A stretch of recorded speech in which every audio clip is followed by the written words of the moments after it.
Grâce à Comtem, Louise a réussi à vendre tous ses nanars. Pourtant, vous assumiez, puisque vous déguisiez même en Chuck Norris dans le métro. Oui, en effet, mais je n'aimais pas du tout l'image que je me renvoyais dans le milieu. Hé, c'est quoi le texte? Ah.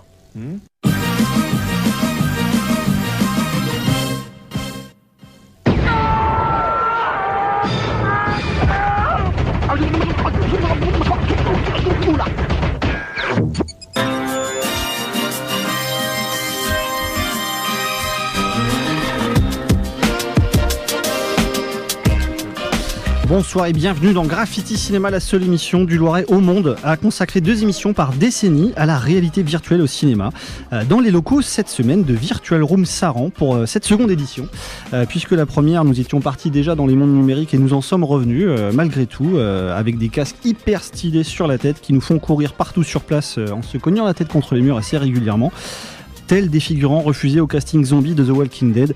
Bienvenue donc pour 2 heures d'émission au moins en très bonne compagnie évidemment, à commencer par celui qui nous accueille pour cette émission, le gérant Julien Saint-Beauzel, qui nous fera découvrir ses installations, sa réalité virtuelle à lui finalement, qu'est-ce qu'il y a au fond de son petit cœur, et pourquoi cherche-t-il à échapper à ce monde injuste et froid dans lequel le climat se réchauffe. Bonsoir. Bonsoir, alors je suis très content d'être dans l'émission numéro 1 au monde qui parle de la réalité virtuelle. Du Loiret au monde. Du Loiret au monde. D'abord intercantonal.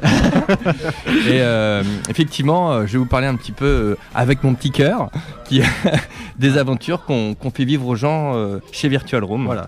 Et c'est vrai qu'on y a déjà participé, c'est pour ça qu'on est très intéressé par la VR et les rapports évidemment avec le cinéma, puisqu'il y a des liens de plus en plus qui se tissent. Il y a des articles, donc on vous citera tout à l'heure, qui évoquent la question. Et évidemment, on parcourra en 3 thèmes avec nos invités. Alors je vais citer les autres évidemment, mais les 3 thèmes cette semaine: la porte d'entrée, qu'est-ce que c'est la VR, VR et cinéma, on va en reparler forcément. Et puis évidemment les VR avec des questions pièges, les questions qui vont se poser à l'avenir, notamment dans le développement de la technologie. Alors avec moi également, pour parler de tout ça, celui qui insiste à chaque fois pour venir aux émissions VR pour gratter quelques séances gratos. Normal, c'est une grosse pince, il travaille aux impôts, c'est vrai. Vous me connaissez bien, bonsoir.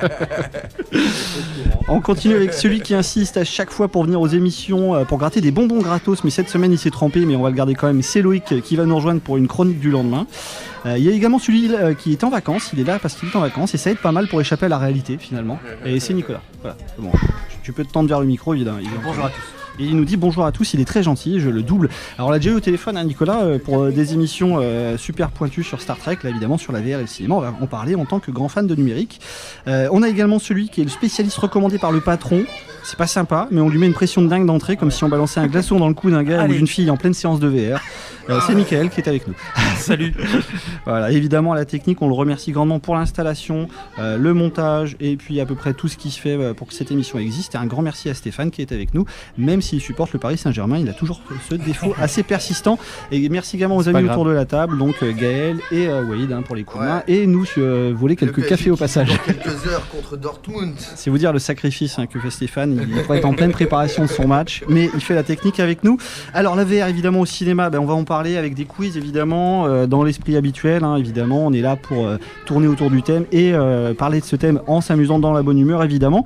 Et on voulait évidemment commencer ce thème-là avec une porte d'entrée. Qu'est-ce que c'est que la VR finalement? Maintenant que vous avez tous les thèmes et notre premier thème d'entrée, écoutez-nous, sinon on vous envoie le videur.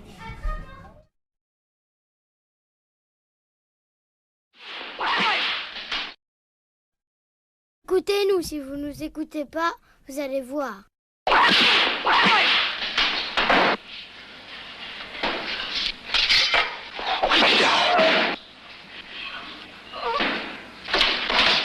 Et voilà, t'as le bonjour de Black et l'équerre.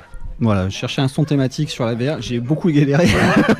Je vous cache pas que celui-là était dur, mais je me dis Black et l'équerre, il y a l'électricité. Ouais, il y a un petit fil directeur avec la VR. Il était tard. Voilà, c'est ça. Il était 1h du mat. Voilà. Alors, blague à part, la porte d'entrée, c'est quoi la VR? Évidemment, on va le rappeler parce que VR, c'est un anglicisme, donc on est dans la réalité virtuelle. Et évidemment, ici à Virtual Room Saran, alors c'est Orléans, mais on a la frontière. Hein. On est sur le même fuseau horaire que Orléans-Saran, donc on peut trouver les différentes adresses. Bien sûr. On va évidemment présenter ce que c'est et puis qu'est-ce qui distingue Virtual Room d'autres VR, parce que c'est vrai qu'Orléans, on est quand même plutôt bien lotis pour ceux qui aiment bien la réalité virtuelle. Alors on est gâtés, oui. Voilà, et puis il y a différentes écoles. Donc la dernière fois on était parti à Everzone, là on est à Virtual Room qui est pas tout à fait dans la même école. Non. Ah non, du tout. Non, mais on vous avait booté quand on avait fait la première émission. Donc, C'est vrai. C'est pas grave. Comme quoi, il y a quelqu'un qui change pas d'avis. Non, mais là-bas, c'était beaucoup plus pourri. Je crois heureusement qu'il y a un montage derrière. On peut couper. Voilà. Alors, c'est vrai que nous, on est complet. Ah ouais, il va y avoir beaucoup de montage. C'est une autre expérience. Non, mais vas-y. Il a commencé aussi. Fais toutes tes vannes de merde maintenant, comme ça je saurai que c'est l'art. Alors déjà VR, ça veut pas dire Virtual Room, Oui, forcément. On est Virtual Ouais, Reality. donc, alors voilà, je pose la question, qu'est-ce que ça veut dire? Virtual Reality. Yeah. Qui c'est qui a l'accent d'Oxford? Pas moi. Oula. Non. Ok. Mais effectivement, sinon en français ça fera Hervé, et Hervé ça fait moins cool que VR. Ça fait Villard. Ouais. Excuse-moi. On salue Hervé. Et on salue Hervé, et Hervé Villa d'ailleurs. C'est Hervé qui devait faire la technique Tout à pour la VR, ce qui est totalement faux. Mais non, on le salue effectivement, notre technicien attitré. Alors, Virtual Room, quelles activités, quel profil de joueur? Déjà, la VR, on peut la conseiller de quelle façon pour commencer, débuter une séance en VR? Parce que c'est vrai qu'au début, l'univers de la VR est assez troublant quand on a une distance avec les images et qu'on s'y implique dedans, puisque c'est principalement la première frontière à traverser finalement. Oui, alors en fait déjà, juste pour faire une petite présentation de Virtual Home, on a été les premiers à mettre la réalité virtuelle dans la région centre. Donc on a été les premiers à implanter, on nous a regardé et là ça s'est développé dans Orléans. Donc à la limite c'est cool parce que on était tout seul et maintenant on a des petits copains autour de nous et ce qui est de la bonne concurrence au final. Ouais, c'est vrai que là-dessus, ça. Ceux qui nous connaissent pas, qui vont connaître les autres, ils vont essayer chez les autres, ils vont trouver ça cool, ils vont venir. Par contre, s'ils trouvent ça pourri, ils vont peut-être pas forcément bien chez nous, malgré que ça c'est top, quoi. Ouais, non, effectivement. Et puis, on trouve que c'est plutôt complémentaire. Donc, on va en parler avec les différentes écoles de VR. Parce de VR, ouais. Effectivement, il y a différents aspects qui sont essentiels à mettre en avant et qui nous intéressent dans les rapports au cinéma, parce qu'il y a toute une scénographie dont on va parler pendant notre émission. Mais quelles activités et quel profil de joueurs vous avez à Virtual Room pour découvrir la réalité virtuelle? Alors, nous, en fait, on fait jouer tout le monde. On fait jouer à partir de 9 ans et on a fait jouer jusqu'à 105 ans. Ah d'accord. Non mais nous on est comme ça. Et la personne avait toujours 105 ans à la fin. Ouais. Et elle est ressortie vivante. Oui voilà, c'était un peu ça ma question. D'ailleurs le lendemain elle est décédée, on a eu un message. Mais c'est pas grave, elle était en vie en tout cas le jour même. Non je plaisante, tout va bien, elle est très contente, tout se passe très bien. Et en fait c'est parce qu'on avait fait jouer un EHPAD. D'accord. Donc il y avait un petit groupement, donc il y avait 105 ans, il y avait 82 ans, 79 ans et 72 ans. Alors 105 ans elle voyait que d'un œil. Mais on l'a assise, mais en tout cas, elle a voyagé. Ça, elle a surkiffé ce petit voyage. Et puis, par contre, les 3 autres mamies, elles se sont éclatées. Mais vraiment éclatées. Et quand elles sont sorties de cette expérience, elles nous ont dit, ça faisait longtemps que j'avais pas oublié mes soucis et mes douleurs. Parce que la réalité virtuelle, en fait, c'est vraiment ouf. Ça vous fait tout oublier. Vous perdez toute notion de temps. Alors ça, c'est énorme. Les gens, quand ils jouent chez nous 45 minutes, ils ont l'impression de sortir, d'avoir joué 20 minutes. Oui. Ça, ils nous disent, c'était court. Combien de temps vous avez joué? 20 minutes. Ah non, vous avez fait 50 minutes là. Ce qui permet de payer les 20 minutes, se faire payer 20 minutes. Ouais. non, ils jouent bien. Ils jouent très longtemps dans le jeu. Après, ça dépend parce qu'on a 3 aventures différentes. Ouais, c'est vrai qu'on plaisante, mais cette notion de temps est essentielle. On perd vraiment tout cet aspect-là. Il y a d'autres activités qui sont fatigantes, mais physiquement, qui nous font comprendre qu'on pourrait pas en faire plus. Mais là, on n'est pas forcément fatigué. On ne sort pas éreinté, mais on est dans un monde totalement à part. On transpire, ça c'est naturel. Et après, donc du coup, on fait jouer n'importe qui. Les seules personnes qui ne pourront pas jouer chez nous, à la limite, ce sont ceux qui ont des problèmes d'oreille interne. Ok. Voilà.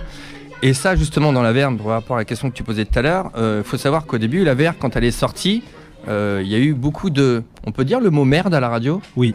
Alors, il y a eu beaucoup de merde. Il y a eu beaucoup de merde. Ce qui fait que les gens ont testé des trucs qui venaient de sortir. Donc les gars, les fournisseurs, ils disent « Ah, viens tester mon truc pour se faire un peu d'argent ». Mais le problème, c'est que les gens, ils sortaient de là-dedans avec la nausée. Pourquoi? C'est parce qu'en fait, ils mettaient le casque, ils ne bougeaient pas, les images circulaient, et là, le cerveau, il se dit « Il y a un problème. Tu es en train de me dire que tu bouges, mais physiquement que tu bouges pas ». Et là, ça donne la nausée aux gens.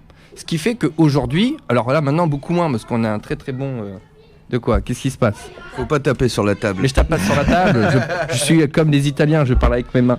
Oui, t'as peur de te prendre une Tape tes cuisses. T'as peur de te prendre une baffe. C'est Stéphane.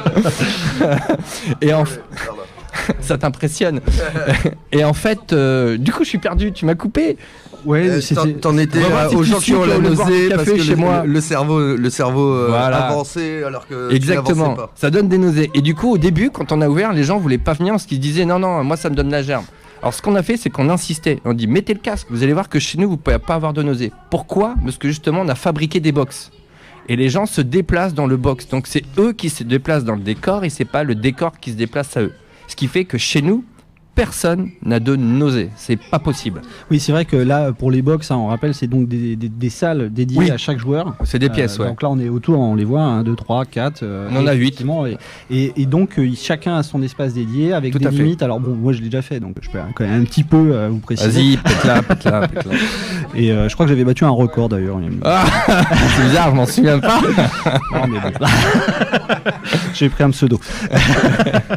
Et c'est vrai que donc chacun a son espace dédié, on connaît bien les limites, c'est évidemment très bien cadré, très bien expliqué, et on sait à peu près dans quel cadre se repérer, même Oui. sans avoir nos yeux à qui se fier dans le monde réel, je dirais. Tout à fait, ouais. Et c'est vrai que c'est ça déjà, ça aide clairement à passer cette première frontière, en tout cas pour une première initiation. Si on n'a pas fait Exactement. de VR avant, de réalité De virtuelle, toute c'est manière, essentiel. on briefe les gens. De toute manière. Et puis c'est vrai que quand ils sont dans le jeu et dans leur box, dès qu'ils voient une grille rouge, ils s'arrêtent, c'est le mur. Et si on entend boum, c'est qu'il a pas vu la grille rouge. Ça arrive. Voilà. Est-ce qu'il y a souvent des booms? Ouais, Alors, on entend souvent boom. Alors pas tout le temps, ça peut arriver et quand ça arrive, ça fait rire tout le monde. Donc, Voilà, c'est bon. Alors c'est important de présenter le concept, on va continuer puisque là évidemment on est dans la présentation de Virtual Room et de la réalité virtuelle. Si vous êtes des nuls, comme la série de bouquins, la VR pour les nuls, c'est vrai que c'est aussi important pour nous dans cette émission de faire des choses pointues comme on va faire tout à l'heure en comparant avec la structure de l'image, le scénario, les coupures, comment on construit un film, un univers en VR, mais également de la présenter à ceux qui seraient évidemment tentés de venir découvrir directement ce que c'est la réalité virtuelle et de se laisser tenter. Quel dernier argument sur cet aspect-là, on pourrait dire à ceux qui ont, malgré tout ce que tu viens de dire, ont des petites réticences en dehors du vertige, des nausées. Quel est le petit argument en plus qui pourrait faire franchir le pas à ceux qui en ont? alors de toute façon c'est très simple. C'est simple. Vous venez, vous passez, on vous met le casque gratuitement en 2-3 minutes, on vous plonge dans l'aventure. Il n'y a que comme ça que vous pouvez faire votre propre idée. Voilà. Et c'est comme ça qu'on on cueille les clients. Et alors, on a eu beaucoup d'entreprises qui viennent chez nous. Dans un groupe de 40 personnes, il y en a forcément au moins 2 ou 3 qui veulent pas venir en disant c'est pas de mon âge, c'est pas fait pour moi, je suis pas un gamin, nani, c'est un jeu vidéo, c'est pas mon délire. Donc à chaque fois on dit mais mettez le casque, vous allez voir. Je vous le mets 2 minutes, et ça vous plaît pas, vous le retirez le casque. À la limite, tant pis, c'est pas grave. Et ils mettent le casque, ils jouent. Et ils ressortent conquis avec le sourire. Bon, c'est l'essentiel. Donc il Alors, faut venir. Les amis autour de la table, on va revenir avec Julien pour parler de ça. Déjà, comment on construit les films, parce que c'est vrai qu'il y a cette particularité chez vous, c'est que vraiment vous avez des programmeurs qui font des œuvres originales et on va revenir dessus. Les amis autour de la table, Michael, Thomas, Nicolas, est-ce que vous avez déjà tenté de la VR et quel retour vous en avez, quelle perception vous pouvez mettre en avant? Je sais pas, Michael par exemple. Oui. Et c'est vrai que c'est hyper immersif et genre pour le cinéma j'avais jamais été convaincu, mais par contre pour Virtual Room une fois que t'es dedans quoi. Et tu vois pas le temps passer et t'as trop envie d'y retourner en fait. Pas convaincu pour le cinéma, tu veux dire de voir des films en réalité virtuelle. Ouais. Tu vois. C'est un peu notre thème principal, merci. Non mais il faut bien contradicteur. C'est le Gilles Verdez du TPMP lui. 10 minutes, il nous tue 2 heures d'émission en 10 minutes. Par contre il est moins grincheux que Gilles Verdez lui. Je sais pas, je regarde pas la télé. Mais donc c'est vraiment génial. J'ai hâte de faire la 3e expérience que j'ai toujours pas faite et j'ai hâte. Viens mon ami. C'est essentiel. Thomas, réalité virtuelle, t'y es déjà allé, toi, t'es un grand geek. Grand geek. Non, mais c'est ce qui peut freiner dans la réalité virtuelle.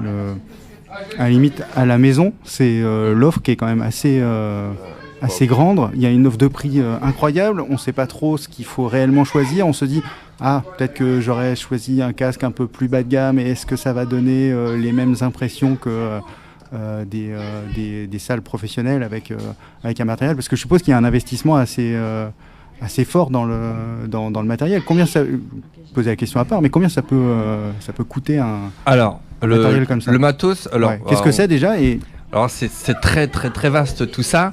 Nous, quand j'ai ouvert, il me fallait un PC puissant. Donc à l'époque, alors, on va parler PC technique. Ouais, effrayant. Je sais pas si tout le monde va réussir à suivre. Non, Mais voilà, on est. Allez, si vous voulez, là sur les PC, on passe sur une gamme de cartes graphiques qui s'appelle RTX, qui est maintenant la nouvelle gamme de cartes graphiques en PC de chez Nvidia. Voilà, c'est une marque qui est très très connue. Nous, les RTX n'existaient pas quand on a acheté les PC, donc on avait pris des GTX 1080 Ti. Ouais, d'accord. On avait pris un microprocesseur i7 C1700K, voilà. Bon, c'est vrai que c'est assez du blabla. En gros, c'est du top. C'est des PC vraiment très haut de gamme. Là. Alors pourquoi parce que comme on a des jeux qui sont en 4K. Donc très haute définition. Très haute définition, donc Full HD pour expliquer aux gens, voilà. Mais le problème, c'est que c'est le casque qui suit pas derrière. La technologie du casque fait qu'aujourd'hui, ça ne suit pas. Donc, il y a un combat dans toutes les marques qui peut exister entre la largeur de vision, c'est-à-dire que sur les casques que nous avons actuellement, c'est des HTC Vive, voilà, tu as une vision de 90 degrés. Donc, tu te rends compte que sur les côtés, tu as comme des œillères, en fait. Donc, tu vois que tu es dans un casque. Après, tu as aussi un effet de grille. Si tu te concentres sur certains décors, dans Virtual Room ou n'importe quel jeu, peu importe, tu as une sorte d'effet de grille. Donc ça diminue encore l'immersion, on va dire la qualité d'image. Voilà. Et après, tout ce qui est loin, c'est flou. Et ça, tu peux rien. Mais par contre, l'avantage avec Virtual Room, comme on fait nos propres jeux, tout ça, on fait des décors en sorte d'atténuer tous ces défauts. Ce qui fait que les gens, quand ils mettent le casque, chez Virtual Room, ils ne voient pas ces défauts-là. Nous, on les connaît parce qu'on est dedans et on est... Oui, donc il y a une contrainte de production pour le coup. Oui, puis une contrainte de qualité, parce qu'on peut le dire, on parlait de nausée tout à l'heure. On parle pas de contrainte. Non, mais ne soyons pas négatifs. Non, c'est pas négatif.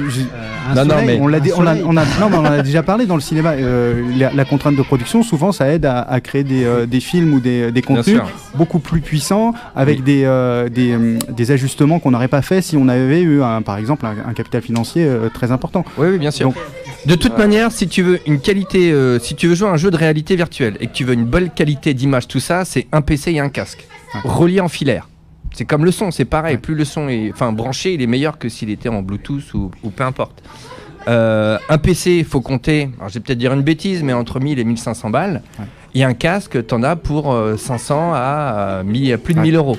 Bon, je vais pas citer toutes les marques, mais mais il y en a tellement qui existent. Pour l'instant, il n'y a pas encore de marque qui s'impose réellement. C'est plus un choix que vous faites. Alors, nous, on a fait ça parce qu'il n'existait que ça, d'accord ? Et c'était le haut de gamme, le must de qui existait en termes de matériel de réalité virtuelle. Donc, quitte à mettre une belle immersion et investir de l'argent là-dedans, je voulais investir le matos qui allait avec, quoi. Sinon, pas d'intérêt. Sinon, j'ai acheté des trucs en carton, tu vois. Et puis, on rappelle, la qualité, c'est aussi important pour les... On parlait de nausée tout à l'heure, c'est essentiel. C'est souvent les images de moins bonne qualité avec des résolutions plus faibles. Ça n'a rien à voir. Ah, rien à voir. Non, rien à voir. Parce que du coup, je voulais apporter cette précision géniale et je t'en prie. Alors, en fait, cette histoire de nausée, tu l'as quand on l'a dit tout au début, l'histoire des images. Voilà, toi, tu bouges pas, les images circulent, tes yeux, ils voient que tu bouges, ton cerveau, il dit tu bouges pas, et ça donne la nausée. Mais la résolution d'une image, des effets de perspective un peu foireux, ça va pas... Alors, en fait, souvent, les gens, quand on leur met le casque, ils disent... C'est pour ça qu'en fait, on dit aux gens, tenez le casque, mettez-le bien devant vous, et c'est nous qui serrons, en fait, le casque derrière, pour pas qu'ils nous disent à chaque fois, c'est flou. Non, c'est pas flou, c'est qu'il faut vraiment bien le mettre. Mais de toute manière, c'est vrai qu'on peut pas dire que c'est net comme sur une télé 4K Full HD. Voilà, on n'est pas en IMAX 3D de chez... du cinéma pâté, quoi. On n'a pas le nez collé à la télé, c'est grave, voilà. C'est dangereux. Mais tout ça, on a quand même réussi à le pallier. Donc, de toute manière, en fait, les gens, ils mettent le casque. De toute façon, vous allez le voir. Tout à l'heure, vous êtes arrivés, il y avait une équipe, il y avait même une grand-mère avec ses petits-enfants. Ouais. Ils ont surkiffé, ils surkiffent les décors. Et je crois que la grand-mère a gagné, d'ailleurs. Oui, la grand-mère a gagné, elle a sauvé le monde. Si vous nous écoutez, c'est grâce à la grand-mère. Alors, on finit autour de table avec Nicolas sur la VR, puisque là, on va vraiment bien comprendre le concept. Et je pense que vous serez intéressés de venir avant que nous, on enchaîne évidemment avec les liens avec le cinéma, puisqu'on s'appelle quand même Graffiti Cinéma, il faut quand même un petit peu respecter la fiche de poste. Nicolas, sur la réalité virtuelle, quel regard également tu as sur des expériences passées? Moi, j'ai une utilisation un peu lambda jeu vidéo, puisque j'ai essayé l'Oculus avec Vador Castle, si je ne me trompe pas. Ouais, Vador Quest. Ouais, le Quest. Et j'avais trouvé que c'était une expérience extrêmement immersive. Et moi, la question que je me pose à chaque fois, c'est la limite entre justement le cinéma et le jeu vidéo, et justement l'intérêt de la scénarisation et qu'est-ce que ça nous raconte. Et moi, je ne connais pas du tout Virtual Room, et je voulais savoir qu'est-ce que ça raconte en fait. Qu'est-ce qu'on vit dans vos propositions? Alors c'est simple, tu vas sur le site internet, tu cliques sur l'onglet réservation. Tu choisis le nombre de joueurs auxquels tu veux venir jouer, tu choisis ton jour, ton créneau horaire, tu t'enregistres, carte bancaire, tu payes et tu viens à l'heure. Et tu connaîtras le scénario. Il est bon. Bien joué, mec. Non, mais c'est vrai que sur la notion de Le scénarisation, scénario, c'est 30 balles. on va en parler avec les premiers extraits qu'on va mettre tout de suite, mais c'est vrai que la notion de scénarisation et de VR, on vous laisse la poser cette question-là. On va juste écouter un petit extrait puis revenir là-dessus, parce que c'est vrai que c'est une question très pertinente pour le coup. Merci. Voilà. Bravo pour ta question. 5 €.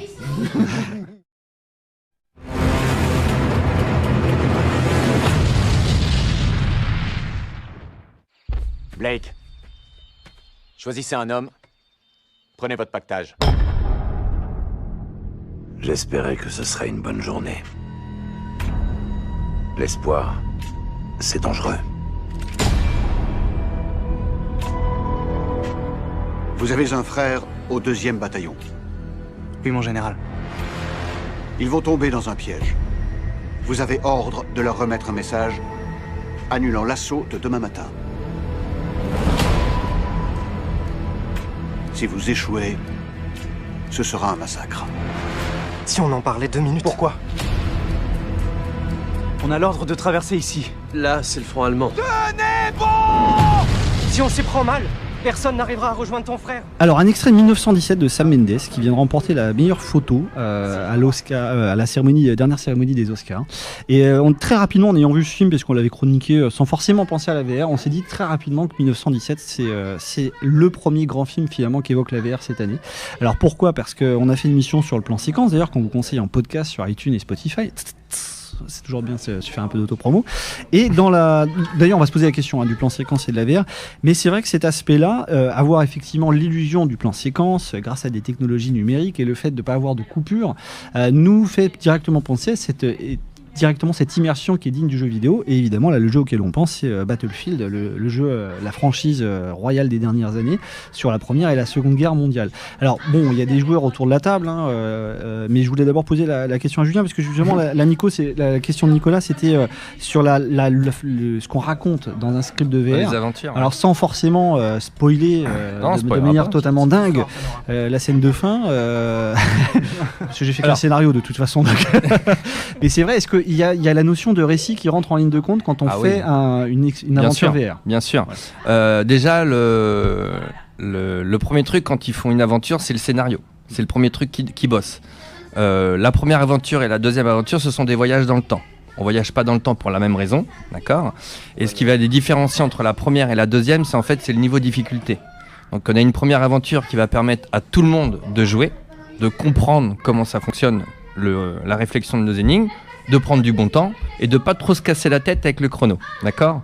Donc, le temps de jeu en moyenne sur la première aventure, on est entre 35 et 45 minutes. Sachant qu'au début, quand vous arrivez, il faut vous briefer, vous expliquer comment ça se joue, l'utilisation des manettes, les grilles rouges pour pas qu'ils se cognent dans tous les murs et qu'ils me fassent des trous.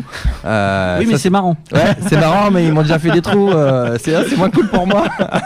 Mais bon, souvent, c'est qu'ils étaient un peu chauds, c'était des enterrements de vie de garçon. En fait, tu vois, il y a un moment donné, ils se retrouvent. Je vais pas spoiler, mais c'est un peu la démo qu'on fait quand ils se retrouvent sur la Lune et qu'ils voient un caillou par terre. Qu'est-ce que tu fais? Tu donnes un coup de pied dedans, quoi. Moi, je l'avais jeté avec mes mains sur ma. Ouais, mais lui, il a donné un coup de pied, mais malheureusement, il y avait le mur qui était à 10 cm devant. T'entends boum, tu dis, il s'est cogné. Puis quand t'arrives de lui enlever le cadre, tu fais, mais pourquoi il y a un trou dans le mur? En fait, j'ai vu le caillou et j'ai pas pu m'en empêcher. Et c'est vrai que c'est aussi important à mettre en avant, c'est que il y a beaucoup de scénarios de VR, on est seul. Là, il y a une notion à Virtual Room de collaboration. C'est le but ultime. Qui est essentiel, parce que c'est vrai que, en dehors du fait qu'on peut s'envoyer des trucs dans la tronche, et c'est très drôle, surtout avec des gens qui n'ont jamais fait de VR, et passe-moi cet objet, puisqu'on doit se les passer de main en main. Oui, pas le choix. Et quand vous les balancez directement à la tronche, c'est très très drôle. Je vous le conseille vivement, parce que c'est vrai qu'on comprend déjà, pour le coup, on se réapproprie un corps, clairement. Oui, en fait, vous incarnez le héros, quoi. Voilà, de toute manière. En gros, généralement, les gens disent, mais ça ressemble à quoi? Généralement, je dis, vous connaissez Tomb Raider, vous connaissez Indiana Jones, vous connaissez Uncharted pour les joueurs.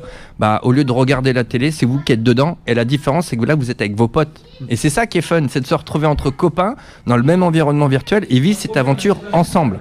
Et sachant que, comme on l'a dit tout à l'heure, on place les gens dans un box à chaque fois. Donc physiquement, ils sont pas ensemble. Virtuellement, ils sont ensemble. Et là, dans chacune de nos aventures, ils sont obligés de faire un truc. C'est obligatoire.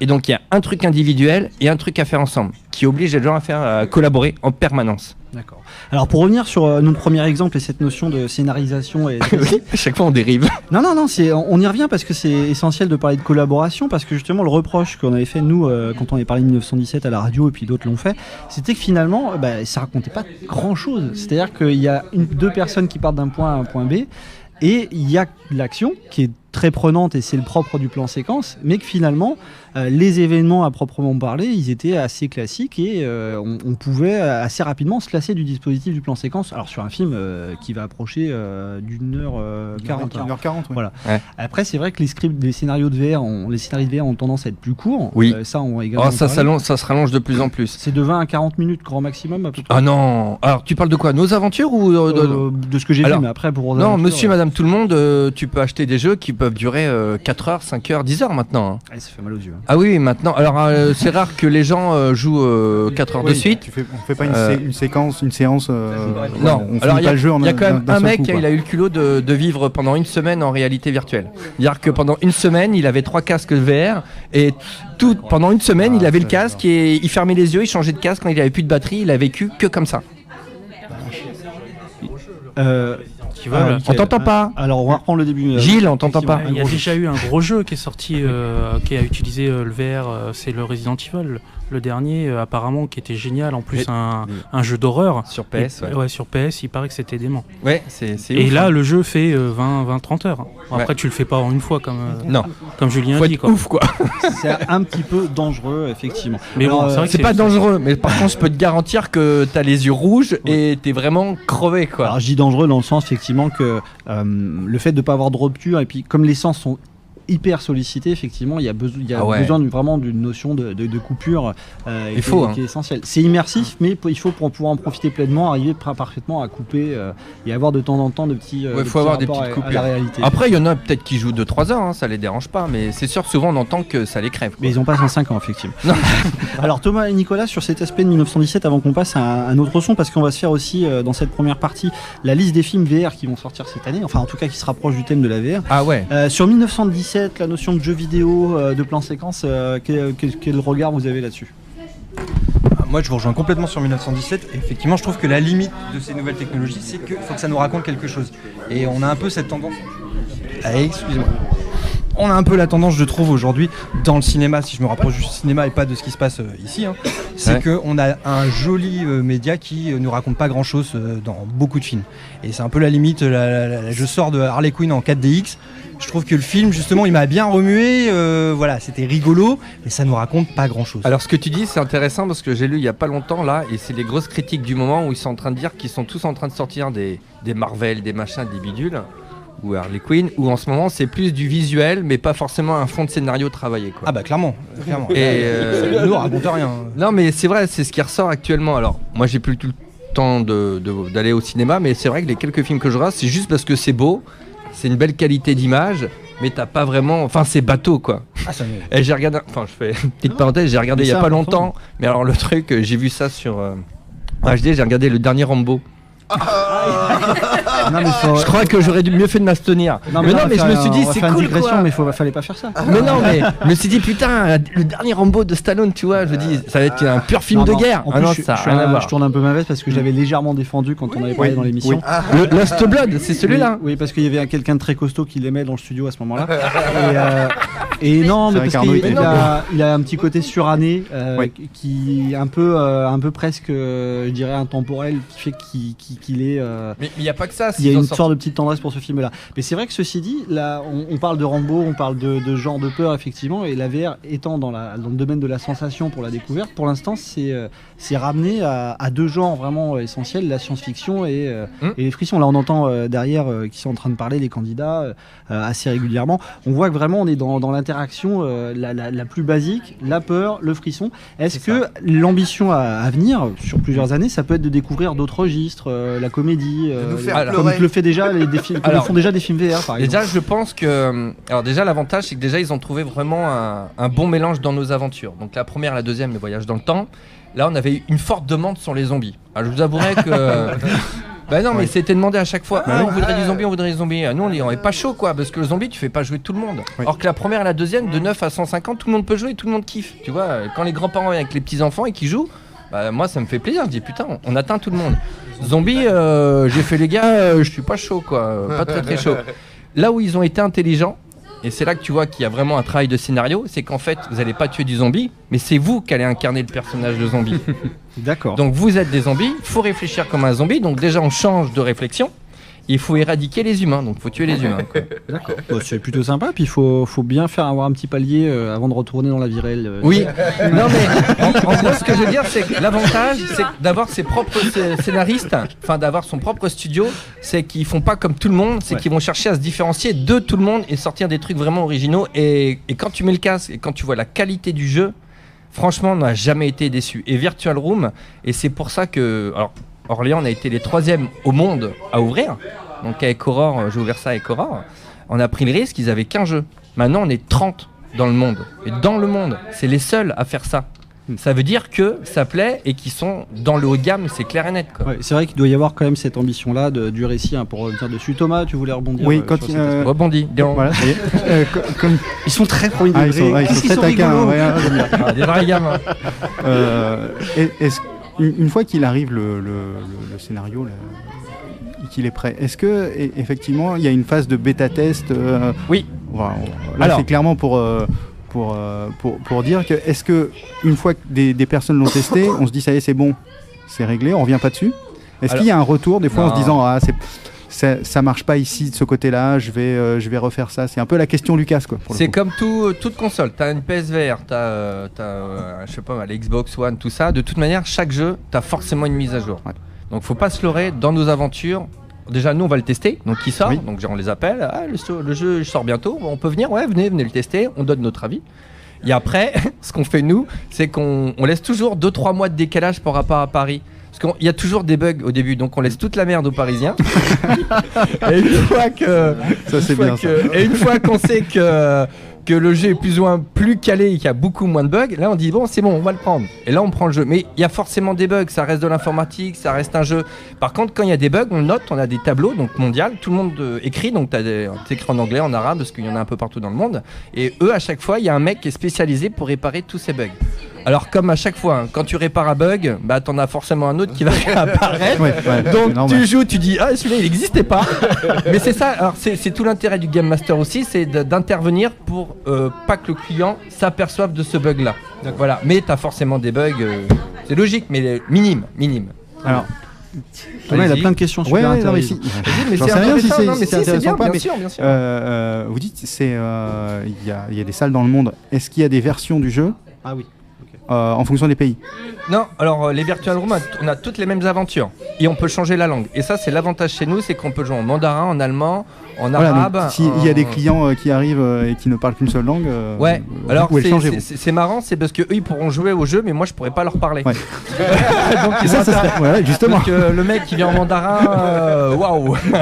Ils ont autre chose à faire. Ouais, mais heureusement il y a Google Traduction qui m'aide pas mal là-dessus. Alors on va revenir parce que c'est vrai que j'ai répondu à ta question. Oui, non mais du coup voilà, ça permet de se dire que en amont, quand on écrit le jeu, il faut il va y avoir des phases d'écriture très très fortes pour se dire il faut que ça plaise globalement à un public très large quoi, qui a des cultures différentes quoi. Donc choisir des genres assez emblématiques, assez universels. C'est pour ça que je dis que ça fait un peu à la limite comme un film. Quand tu écris le film, ton but c'est quand même que le public le voit un maximum de personnes. Un plus grand public et que il soit vu par tout le monde. Exactement. De la même façon, qu'il n'y ait pas de coupe, qu'on évite les coupes. Et là, tu dis qu'il n'y en a pas, donc du coup, pour moi, il y a la même sorte de fabrication. De toute façon, c'est simple pour savoir si ça marche ou pas. Alors, je parle pour ma paroisse, mais en même pas 2 ans, on a dépassé les 5000 likes. Là, on est à 5400 likes sur Facebook. Et tu regardes tous les commentaires qu'il y a. Et bah dans tous les Virtual Rooms, c'est pareil. Ça veut dire que tous les gens qui viennent tenter l'aventure, il y a un engouement là-dessus. et qui kiffent les aventures. D'accord. Alors, on va continuer sur la VR et le cinéma, parce que c'est vrai que ça peut être aussi un moyen, vu que le cinéma s'y met à ces éléments techniques et puis cette représentation un peu fantasmée de la VR, parce que finalement le plan séquence pour nous c'est une incursion de la VR dans le cinéma. Oui. Effectivement. Mais Thomas, on a essayé de voir une petite liste de films exhaustifs avec une thématique VR qui pouvait s'y rapprocher dans le courant de l'année. On va en parler de quelques-uns, notamment celui dont on va écouter un extrait là pour finir cette première partie, la bande-annonce de Free Player qui sort cet été.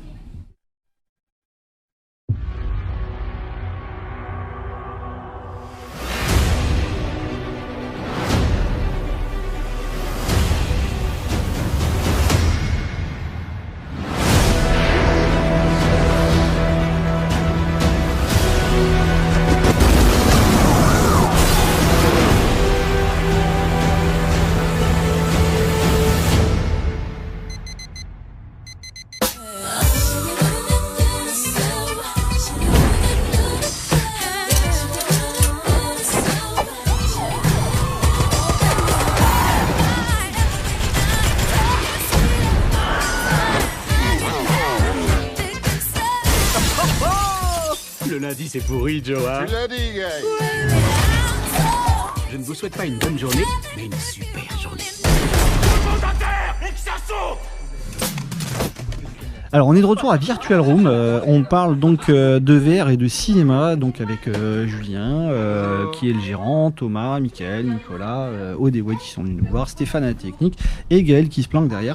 On continue à parler de VR et de cinéma puisqu'on voulait vous parler de films avec une thématique VR, en tout cas qui pouvait se rapprocher de la réalité virtuelle dans le courant de l'année. Et il y en a un sur lequel on a bien accroché. Alors bon, on n'a pas vu le film évidemment, ce qui sort au mois de juillet. C'est un film de Sean Levy, comédie action qui s'appelle Free Player, dont vous avez entendu un extrait. Alors qu'est-ce qu'il raconte ce film, en dehors du fait qu'il me fait toujours un petit peu peur parce qu'il y a Ryan Reynolds dedans qui est un acteur qui a joué dans beaucoup de bides hollywoodiens et il est premier à en rigoler avant d'avoir fait Deadpool notamment.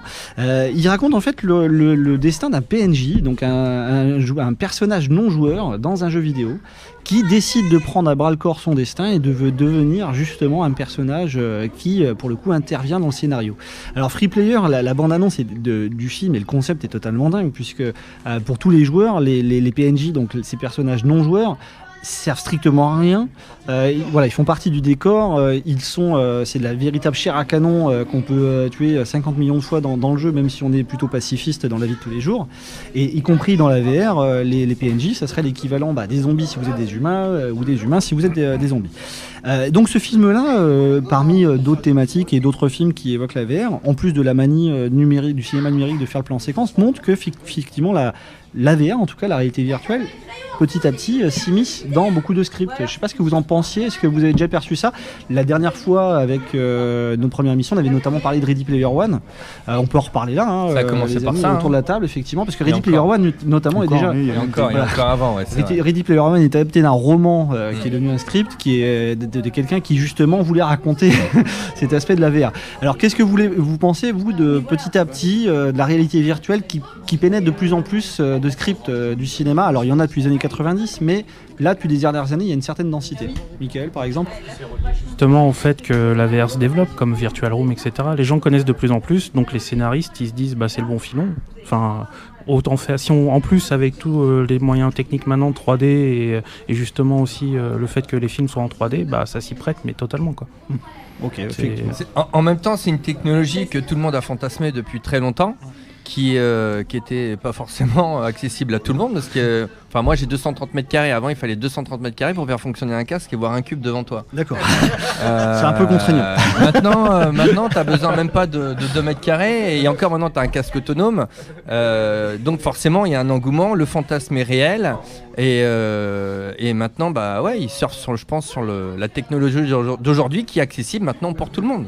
Puis il parle aux joueurs aussi, parce il parle aux joueurs, ouais. Maintenant il y a même plus de joueurs ou autant que de gens qui vont au cinéma, donc là en plus on a l'impression de vivre entre guillemets notre vie, quoi. C'est-à-dire que là on voit dans Ready Player One le gamin qui va jouer dans son jeu comme nous on peut le faire, quoi. Parce que finalement la réalité virtuelle, le fait d'avoir un casque, on réalise sa propre expérience, c'est-à-dire qu'on est le réalisateur de son film. Ouais, alors tu es le héros, mais c'est surtout que tu as des sensations que tu n'auras jamais devant ta télé. A priori. Moi, j'ai fait un truc, parce qu'on fait jouer beaucoup d'entreprises, et ça, je m'en souviendrai toujours. C'était en 2018, donc moi, j'ai ouvert le 16 décembre 2017. J'avais une entreprise qui arrivait le lendemain d'Halloween. Et je m'étais dit, je vais leur faire des petites expériences en réalité virtuelle sur le thème d'Halloween, un truc qui fait peur. Donc, je ferme le magasin, il était 23h, j'avais fini de jouer tout le monde, j'ai dit, je vais regarder ce que j'ai téléchargé. Donc, je mets un jeu d'horreur, je me mets dans la petite salle derrière, je fais mes petits rideaux du magasin pour que personne puisse rentrer à ce moment-là. J'ai joué 1 minute, j'ai retiré le casque. Ouais, bah J'ai mis le casque, je me suis retrouvé dans une espèce de château avec. J'étais dans un salon avec une pénombre. Il y avait la cheminée qui scintillait, t'entendais tout. Oh, d'un seul coup, il y a un téléphone qui vibre. Alors, j'ai un peu sursauté, je regarde le téléphone et d'un seul coup, il y a un coup d'orage qui tonne. Je lève la tête et là, je vois une ombre d'un monstre qui surgit sur le mur. Je te jure, ça m'a donné des frissons. Mais le truc, c'est que, comme un crétin, je me suis laissé embarquer au jeu. J'arrive à dissuader la réalité du jeu en me disant, c'est bon, je suis dans le jeu, j'ai pas peur. Mais quand tu t'embarques dedans, mais alors t'imagines même pas les frissons que tu peux avoir. Ouais, c'est vrai que c'est la distance avec les images qui est essentielle puisqu'on devient acteur. Oui. Qui est totalement différent. Les jumpscares, ça doit marcher de tonnerre. Les quoi? Les jumpscares. Les jumpscares, faut qu'on précise. Le jumpscare, c'est ça. Faut préciser aux gens. Excuse-moi. C'est quand on a un énorme bruit très fort ou une image très choquante dans un film. Oui. En général, c'est faire peur à moindre frais au cinéma. Et ça. quand il y en a beaucoup dans un film, c'est plutôt mauvais signe. Ça veut dire que vous avez un réalisateur qui. Donc il y a le bon jumpscare et le mauvais jumpscare. Voilà. C'est surtout quand il y en a beaucoup, ils deviennent plus bons, quoi. Voilà, c'est ça. Mais dans les jeux de VR, ça fonctionne à donf. Oui, parce que là, on est totalement dans l'exercice. Ah ouais. Le fait d'être acteur, ça fonctionne totalement. Je dis l'avantage de la VR, c'est que tu peux avoir peur sans te faire mal. Oui. Et ça, sauf si on fait des trous dans les murs. Mais sauf si on fait, on fait d'autres expériences, mais un truc qui est tout bête, que tout le monde doit connaître, je pense, et nous on le fait découvrir pas mal, c'est par exemple, tu prends un ascenseur, tu montes en haut de l'ascenseur s'ouvre et tu as une planche dans le vide. D'accord. Vous connaissez ou pas ça? Non. Bon, on pourra le faire, j'ai le casque. Oui, j'ai le casque, on peut le faire. Cette notion et en fait, faut marcher sur la planche et je l'ai fait sauter dans le vide. Les gens, alors j'ai eu des gens qui ont pleuré. J'ai eu un gars qui est tombé.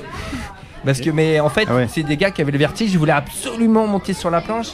Il dit non, il dit je veux le faire. Il dit j'ai le vertige, je sais que j'ai rien à craindre, je veux le faire. Je me suis retourné 2 secondes, j'entends boum, il est tombé. Mais du coup, j'ai une question, est-ce qu'on n'est pas vraiment dans l'ordre du sensitif, de la sensation? Bien sûr. Voilà, ça multiplie tes sensations. Oui, et du coup, moi je me pose la question réellement je reviens à ça, la narration. Est-ce que c'est scripté, j'ai envie de dire, à quand un grand réalisateur qui nous réaliserait un film en réalité virtuelle? Tout à l'heure, votre ami faisait une blague sur le film à l'eau de rose ou la comédie, pourquoi pas? Ouais, mais le problème d'un film. Est-ce qu'il y a une limite à ça? Alors moi, j'ai regardé un film en VR que j'ai téléchargé. Alors c'était pas un film en VR en 360, c'était en 180. D'accord? Mais ça te donne la gerbe. Mais ouais, mais t'es assis, tu incarnes le personnage et c'était avec la fille qui jouait dans Fast and Furious, la nana de Vin Diesel dans le film. La brune là. Michel Rodriguez. Voilà, donc c'était elle qui a fait le film. Et on voit qu'ici on est à Graffiti Cinéma, les gars ils connaissent tous les acteurs. Quoi, tu sais, Vin Diesel, on a parlé d'acteurs quand même. Ouais. Et en fait, j'ai arrêté parce que ça m'a donné la gerbe au bout d'un moment. À moi, mais pas pour tout le monde forcément. Hein. Mais par contre, c'est ouf quoi. T'as la nana, elle est devant toi, tu vois qu'elle est un peu plus petite que toi, tu vois le 4x4 qui est à la même hauteur comme si t'étais dans la rue, t'as le 4x4 qui explose, et t'en as partout, t'as l'impression d'être dans le film. Ça arrive souvent à Orléans. Ouais, des 4x4 qui explosent. Ouais. Au cinéma, il y a 2 bagnoles qui ont cramé quand même. Hein. Donc ouais, ça arrive. Alors effectivement, on tisse encore les liens avec le cinéma parce que c'est vrai que là on est un peu persifleur sur certains détails, mais c'est vrai que dans certains articles qu'on pourrait vous citer, qu'on vous mettra sur la page Facebook Graffiti Cinéma, il y a la notion effectivement, il y a des articles de Cyclique notamment et du Bleu du Miroir qui demandent, qui disent est-ce que la réalité virtuelle, et on va le voir dans notre deuxième partie, a besoin d'un grand cinéaste effectivement pour arriver à franchir un palier et devenir vraiment un nouveau média quoi finalement. Alors déjà avant d'avoir un grand cinéaste, il faudrait déjà avoir un endroit pour pouvoir regarder les films en réalité virtuelle. Voilà, il y a aussi cet aspect-là. Déjà. Ouais. Non, parce que c'est vrai qu'il y a des salles VR qui ont ouvert. Il y a un marché également du cinéma VR à Cannes. Je l'avais trouvé cet article, je trouvais ça fascinant parce que vous savez que le marché mondial à Cannes du cinéma tous les ans brasse des centaines de millions de dollars. Et pour le marché de la VR à Cannes, 12 exposants, 21 événements, 24 conférences et 69 œuvres qui étaient présentées au tout dernier festival de Cannes en 2019. Ouais, c'est pas mal. Juste sur la réalité virtuelle. Ouais. Et encore, ça va se multiplier. Et il y a notamment des grands noms. Vous avez Arte qui commence à créer des films en VR. Un grand nom, Diversion cinéma. Oui, Arte dans la narration et puis les nouvelles formes. Mais, et tu sais qu'Arte, ils ont des jeux. Et enfin, ils ont fait effectivement des films qui ont été primés en VR. De ouf. Alors je continue, vous avez MK2, donc les grands studios de production qui ont été récupérés par Nathalie et Elisha Kermit, Orange et d'autres encore qui s'y mettent et qui créent des vraies œuvres à part entière de VR. Là, on sort le domaine du jeu coopératif, collaboratif et on rentre vraiment dans le cinéma VR. Alors je vais laisser Régine répondre, puis après on va avoir des candidats qui vont nous parler de leur expérience. Alors c'est pas des candidats, c'est des joueurs qui sont venus ici à la Virtual Room. C'est mon côté Guilux. et qui ont sauvé le monde. Prends mon micro. Cette question est totalement... Alors nous accueillons deux sauveurs de planète. Enfin je sais pas quel scénario vous avez fait. On va vous laisser vous présenter les garçons autour de la table. Oui, bonjour, je m'appelle Orfeo Lenny Furman. On est allé à la Virtual Room avec des amis et on a... Qui est encore d'ailleurs. Oui, d'ailleurs, oui. On a fait la mission 2 avec des amis. On a perdu. On n'a pas vraiment sauvé le monde. Ah, on est en train de se désintégrer, les gars. C'est le mal. Ouais. Alors, qu'est-ce que vous en pensez? C'est la première fois que vous faisiez de la réalité virtuelle? Non, c'était la deuxième. Pendant que nos parents étaient en train de manger des humains sur... c'est la mission 3, ça. Sur la mission des zombies, nous étions en train d'échouer à la mission 2 où nous n'avons pas pu sauver le monde de Tristesse. Vous avez fait combien en pourcentage? Je crois qu'on en a fait 50%. On a réussi à trouver 2 boules. Ouais, mais c'est la moyenne. C'est la moyenne. Alors, est-ce que vous allez au cinéma, les gars? On fait tous les deux. Oui, on y va assez souvent. Est-ce que vous voyez des approches entre ce que vous faites là en réalité virtuelle ou quand vous peut-être vous passez aux jeux vidéo avec la réalité virtuelle et le cinéma? Est-ce que vous voyez des choses en commun en fait dans ce que vous avez fait aujourd'hui? Est-ce que vous trouvez une relation entre les films que vous voyez au cinéma et l'aventure que vous vivez chez Virtual Room? Dis-moi que ma question n'est pas claire. Non, elle est très claire, mais c'est qu'il est trop intelligent ce garçon-là. Il pose des questions vraiment trop compliquées. Moi-même, j'ai du mal à comprendre, donc je me mets à ton niveau. Je ne comprends pas non plus. Mais... non, mais elle était claire pour nous, mais eux, c'est des petits enfants, tu vois. Vous avez quel âge? 10 ans. 10 ans. Ah, ça arrive au meilleur. Ah, c'est pas des BTS, quoi. Tu vois. Vas-y. En fait, ma question était trop compliquée encore. Est-ce que tu as une relation pour toi entre les films que tu regardes au cinéma et l'aventure que tu viens vivre chez nous? Oui, un petit peu. D'accord. Ça vous fait penser à des films en particulier que vous avez vus récemment? Oui, un peu. Oui. Il est impressionné par toi en fait. Ouais, non, mais il n'ose pas parler. T'inquiète pas, il va pas te demander. Et je suis entre vous deux, donc s'il se passe quoi que ce soit, je te défendrai. C'est possible. Est-ce que ça vous brancherait que des films que vous avez vus au cinéma soient adaptés dans un monde de réalité virtuelle? Oui. Vous avez des films qui vous viennent en tête là? Pas spécialement. Qu'est-ce qu'on regarde à 10 ans comme film actuellement? Moi à 10 ans, je regardais Terminator, tu vois. Non, Terminator, j'ai jamais vu. Mais voilà, c'est ça. Ça pourrait être amusant si jamais c'était adapté en VR. C'est vrai que oui. Alors quel film vous regardez vous à 10 ans?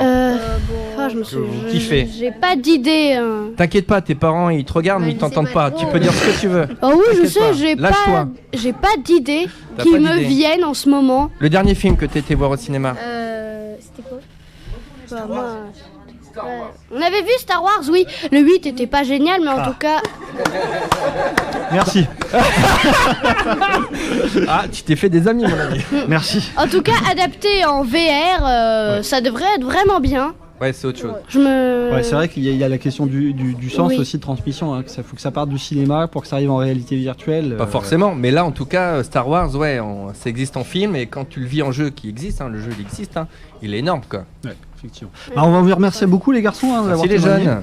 Vous avez beaucoup couru, parce que là on a l'impression que vous avez fait 300 mètres. Ils ont transpiré les gars. Il fait chaud dans les box, alors si jamais vous le faites, vous devez avoir très chaud sûrement. J'ai pas mis la clim, ça coûte trop cher.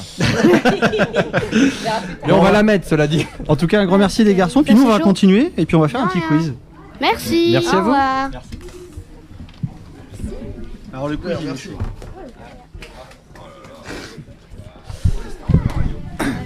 tu l'avais mis? Il y a eu le son? Ah bah vas-y, si tu veux mettre le jingle, il n'y a pas de problème. Bonjour. On va jouer à un jeu. On en est là, effectivement. Alors, vous savez que j'ai prévu des quiz avec des questions hyper pointues. La première série de questions est plutôt facile. Hein. C'est des questions à choix multiples pour nos spécialistes autour de la table. Je te coupe, mais je t'en prie, vas-y, coupe-moi. Un truc très important, hein, Virtual Room, c'est une conception française. Hein. Oui, c'est vrai qu'on l'a pas dit tout à l'heure et c'est vrai que c'est important de le signaler. J'insiste sur ma pub. Non, c'est mais c'est français. Et on prend une part du budget à partir de l'émission. C'est ça. On s'était mis d'accord sur. On a mis d'accord qu'à 35. chaque fois qu'on disait un mot Virtual Room, on donnait une prime à chaque animateur autour de vous. Ah, non. Sachant que c'est moi qui le dis plus souvent, pour l'instant, vous n'avez rien gagné. Je vais centraliser. Alors, les films et la VR, dans les propositions que je vais vous donner, je vous en donne 4 à chaque fois. Évidemment, ceux qui nous écoutent, vous nous écoutez à la radio sur RCF Loiret, vous pouvez jouer également pour voir si nos spécialistes sont aussi forts, voire moins forts que vous. N'oubliez pas que Graffiti Cinéma cherche des chroniqueurs, notamment pour remplacer ceux qui sont autour de la table aujourd'hui. Vous partez à la retraite, les gars, déjà ? Non, ils sont pas au courant encore. Les chroniqueurs en quoi ? Des chroniqueurs en cinéma. Ah, d'accord. Ouais, c'est utile aussi. Alors, dans les propositions que je vais vous donner, un film existe pour de vrai, et les 3 autres sont des films qu'on veut surtout pas voir en réalité virtuelle. D'accord. Alors, je vais commencer avec Mickaël, tiens. Je vais te donner 4 propositions. Un seul film existe parmi les 4. Les 3 autres, à mon avis, ça peut être dangereux avec un casque. En VR. Ils n'existent pas en VR, mais s'ils existent en VR, on voudrait pas les voir. D'accord.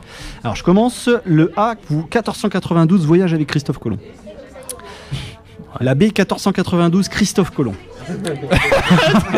Ah, t'es pas chiant, toi. La C, 1992, Voyage avec la Colombe.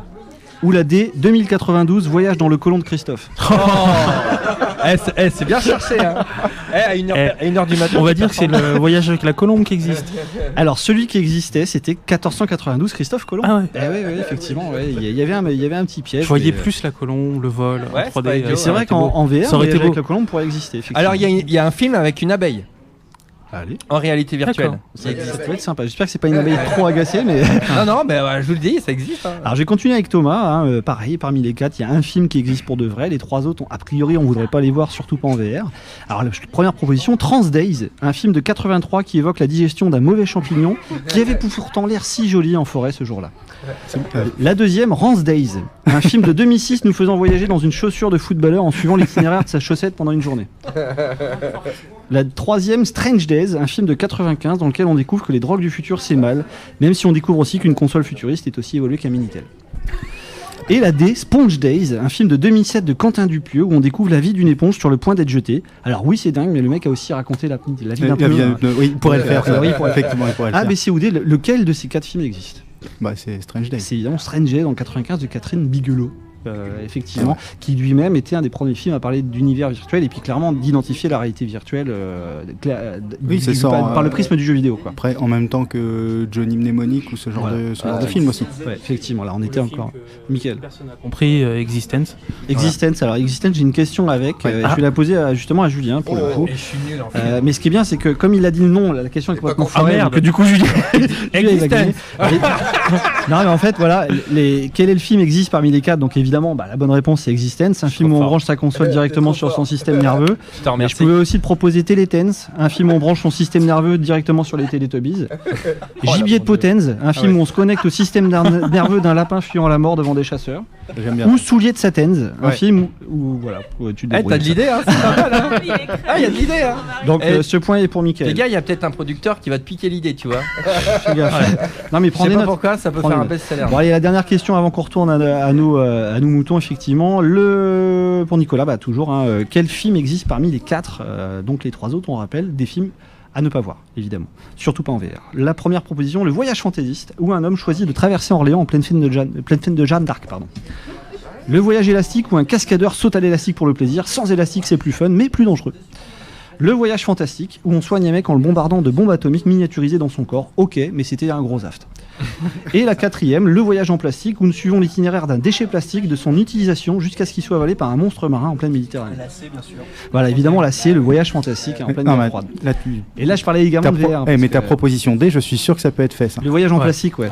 Franchement, c'est une idée qui. Voilà, s'il y a quelqu'un qui s'embarque de ton idée, voilà. Je dépose la marque. Dépose tout. Là, je suis en train de la déposer à l'heure actuelle. Mais c'est vrai que Le Voyage fantastique, avant qu'on continue, évidemment, une aventure en réalité virtuelle dans un corps humain, ça c'est quelque chose de totalement dingue, quoi. Et ça existe. Bah oui, c'est existe. Oui, non, mais oui, ça existe, voilà. C'est un fait, voilà. Mais, c'est vrai qu'en réalité virtuelle et en racontant sous la forme de réalité virtuelle, on a vraiment quelque chose ici. Alors ça, par contre, tu vois, donc il y a le film, il y a le jeu aussi. Ouais. Et ça, à mon avis, ça va s'intégrer beaucoup plus dans les écoles, parce que pour apprendre, qu'est-ce qu'il y a de mieux que de... En fait, j'entends plus rien, mais c'est pas grave. On t'entend. Ouais. On t'entend. Donc en fait, d'intégrer, en fait, d'être acteur du truc, à mon avis, les gamins vont apprendre plus facilement ça. Et ça va être ouf. Je suis moi-même enseignant et j'ai vu, j'ai travaillé mon dossier un petit peu, qu'aux États-Unis il y avait des propositions de séances pédagogiques avec justement, j'avais vu une séance au Sénat romain où justement tu mettais ton casque et puis tu allais voter ta petite loi en tant que sénateur. Et du coup là, c'est pas un jeu, non. Mais il y a quand même, je pense que le concept il passe beaucoup plus au niveau des élèves, voilà, avec ce genre de propositions. Mais ça va être ouf quoi pour un gamin. C'est quoi un globule blanc? Bah attends, mets le casque. Waouh, je vais défendre tout le monde. Ouais, je suis un globule blanc. Comment on fait les bébés? Non. Ouais. Alors là, tu mets you. Alors bon, on va se remettre de nos émotions à la deuxième partie avec une petite pause musicale. Oui. Non, on va la garder. Je sais pas, on verra. Vous êtes fort, cher. On verra avec le directeur des programmes. On va négocier parce que. Pour ça, il y avait le film Allô Maman ici bébé qui était le premier VR. Ouais, effectivement. Ceux qui veulent savoir et qui ne sauraient pas encore. On voyait pas tout. Ça doit être relativement hostile en VR. Bon, une petite pause musicale pour se reposer. Il me semble que c'est David Bowie de mémoire. Et puis on se retrouve après pour notre deuxième thème, la VR et le cinéma. Comment on en reparle? Il y a des thèmes qu'on a déjà abordés, mais on y reviendra. On rappelle qu'on est ici à Virtual Room, à Saran, à la limite de Saran et de Orléans. Voilà, même fuseau horaire que Saran et d'Orléans. On est à Virtual Room. On est juste en face du stade de la Vallée. Le stade de la Vallée. En face du chapiteau. Ça me fait penser à une chanson, ça. La vallée ou le chapiteau? La vallée de Dana, mais aussi aucun rapport. Ah ouais. Et effectivement, donc juste très non, loin, mais si vous voulez vous repérer, pour le coup, c'est vrai parce que souvent on passe devant et parce qu'on est quand même sur un axe relativement rapide de la Glo d'Orléans. Donc on est juste en face du chapiteau. Et on est juste effectivement en face du chapiteau. Alors, je fais une pub, mais il y a un garage à côté de moi, ils sont au top, hein. Ils sont super sympas. Oui, mais j'ai changé mes balais d'essuie-glace là-bas, et c'est vrai que. Oui. Parce qu'on veut faire balai d'essuie-glace et cinéma et on a pris des contacts avec. Bah vas-y. Allez, la pause musicale, on se retrouve juste après.